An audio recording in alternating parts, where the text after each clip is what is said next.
Is it orange rinds or is it orange peels? Is it orange peels? It's peels. Hello everybody, welcome to Break Remake. I'm your host Joan. Today we're gonna do this.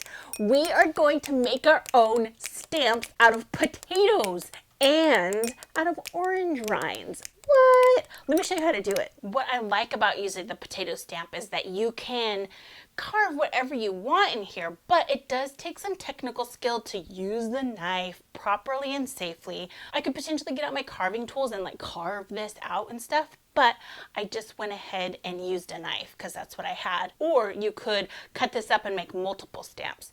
And if you ever are carving and you make a mistake, you can just shave it off and start again. The other thing that we're going to be using is orange peels to make our stamps. What I like about the orange peels is that you can just cut them with the scissors. I didn't use a template or anything like that. I just eyeballed what my shape was. It's not really an orange peel, it's a tangerine. But if you used like a grapefruit or if you used a real orange, like a navel orange, I bet you could get some really good shapes out of that. What else would you use? Let me know in the comments if you have any good ideas like watermelon rinds or any other kind of like fun stamp from the kitchen that you could use. Because we are doing the market bag flat, I put a piece of paper inside it so it wouldn't get stuck to itself with paint. Now I'm using textile paint, but you can use whatever you want depending on whatever you're stamping on. If you're just stamping on paper, then you can use acrylic paint. What I'm going to do is I'm going to take my stamp, I'm going to ink it and blot it, and then I'm going to start stamping my fabric. It is the potatoes are a little juicy. I'm going to a towel on my lap. I'm going to clean off the surface of the potato and then I can start stamping. Rub the potato into the paint. Take a look at it. It looks okay. I've got an uneven surface here, but let's go ahead and stamp.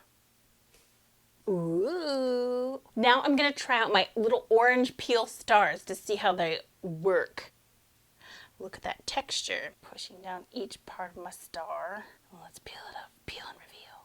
Ooh. When this is dry, I'm going to heat set it with the iron, or I'll turn it inside out and toss it in the dryer for a couple minutes to make sure that this fabric paint is set, so I can then treat it like a normal bag where I can wash it and do whatever I want with it. I like using the rinds because they're not necessarily food anymore. The potato, I feel a little bad. This potato, it's still food, so my heart hurts a little using it as a stamp. Alright everybody, thank you so much for watching. If you like this video, give it a thumbs up and share it around so other people can see it and have fun making art during this hot summer.